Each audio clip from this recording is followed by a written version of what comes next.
বিভিন্নভাবে আক্রমণ হয়েছে দুষ্কৃতীদের দ্বারা, এটা কি ছিল এবং আপনাদের এই বিষয়টাতে এক্ষুনি কিছু বলতে চাইছি না।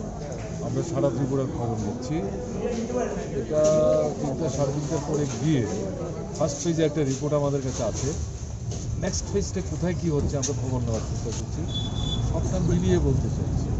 এখন এই সিপিআই অফিসের উপর যে আক্রমণটা সম্পর্কে জিজ্ঞেস করলে আমি এটাই বলবো, এটা মানে কী বলবো, এটা তো মানে বিজেপির চূড়ান্ত দুর্বলতার নিদর্শন। যে শক্তি না, জনবিচ্ছিন্নতা থেকে হতাশা, হ্যাঁ, এবং এই যে 2-3 দিন যাবত যে থ্রেট করছে, থ্রেট করেও যে বন্ধের বিরুদ্ধে মানুষকে নিতে পারে, তাতে বন্ধের যারা অভয় রাজনৈতিক দল, তাদের অনুসারী যে সমস্ত ট্রেড ইউনিয়ন বা মাস অর্গানাইজেশন, এই বাছাই করে করে করে যেখানে যেখানে তাদের সুযোগ সুবিধা হচ্ছে আক্রমণ করছে, তার মধ্যে অন্যতম সিপিএম। এর বিষয়ে এখন কিছু বলবো না।